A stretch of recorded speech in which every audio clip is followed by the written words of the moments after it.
Everyone, ഇന്നൊരു നെയ്ച്ചോർ shorts ആണ്. പെട്ടെന്ന് ഉണ്ടാക്കാൻ പറ്റുന്ന നെയ്ച്ചോർ അല്ലെങ്കിൽ ഗീ റൈസ് ഉണ്ടാക്കാം. നെയ്ച്ചോറിന് ആവശ്യമായിട്ടുള്ള നെയ്യും സ്പൈസസും അരിയെല്ലാം എടുത്തിട്ടുണ്ട്. 1 കിലോ ജീരകശാല അരിയാണ് എടുത്തിരിക്കുന്നത്. ഈ ഗ്ലാസ്സിൽ 4 ഗ്ലാസ് അരിയുണ്ട്. നന്നായി കഴുകി എടുത്തിട്ട് 10 മിനിറ്റ് കുതിർത്താൻ വെക്കാം.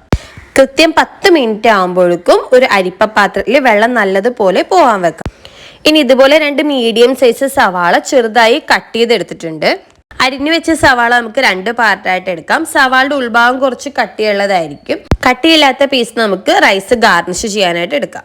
ഇനി ഒരു ചട്ടി അടുപ്പത്ത് വെച്ച് 4 ടേബിൾ സ്പൂൺ എണ്ണ ഒഴിക്കാം. ചൂടായി വരുമ്പോഴേക്കും അതിലേക്ക് കിസ്മസും കാഷ്യൂനട്ടും ഇട്ട് ഫ്രൈ ചെയ്തെടുക്കാം. ഇനി സവാളയുടെ കനം കുറഞ്ഞ ചെറിയ പീസ് ചേർത്ത് അതിലേക്ക് 1/2 ടീസ്പൂൺ ഉപ്പ് ചേർത്ത് മിക്സ് ചെയ്യാം.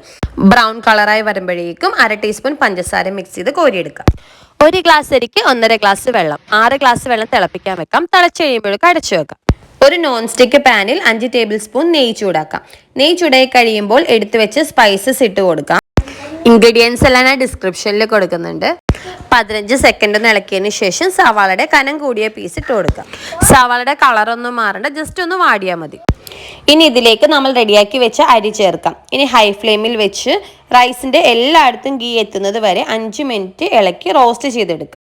അരി ഇപ്പം നന്നായി റോസ്റ്റായി വന്നിട്ടുണ്ട്. ഇതിലേക്ക് നമ്മൾ നേരത്തെ തിളപ്പിച്ച് വെച്ച വെള്ളവും 1 ടേബിൾ സ്പൂൺ നാരങ്ങ നീരും 2 ടീസ്പൂൺ ഉപ്പും ചേർത്ത് നന്നായി മിക്സ് ചെയ്ത് 7 മിനിറ്റ് ലോ ഫ്ലെയിമിൽ അടച്ചു വെച്ച് വേവിക്കാം.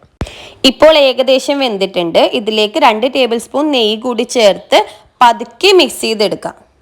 ഇനി 1 മിനിറ്റ് കൂടി അടച്ചു വെച്ചതിന് ശേഷം തുറന്ന് നമ്മൾ നേരത്തെ വറുത്ത് വെച്ച കിസ്മസും കാഷ്യൂനട്ടും സവാളയും ഇട്ട് ഗാർണിഷ് ചെയ്തെടുക്കാം. അപ്പത്തേ നമ്മുടെ ഗീ റൈസ് ഇവിടെ റെഡി ആയിട്ടുണ്ട്. അനിയത്തി ചിക്കൻ കറിയും ഉണ്ടാക്കിയിട്ടുണ്ട്.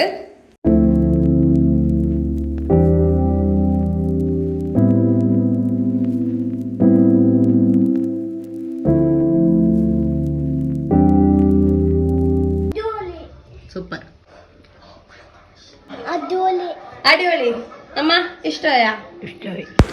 നെയ്ച്ചോറ് നല്ല ടേസ്റ്റി ആയിട്ട്. ഇത് വളരെ സിമ്പിൾ ആണ്. 1 മണിക്കൂറിൽ നമുക്ക് എല്ലാം സെറ്റ് ചെയ്തെടുക്കാൻ പറ്റും. എല്ലാവരും ട്രൈ ചെയ്തോ.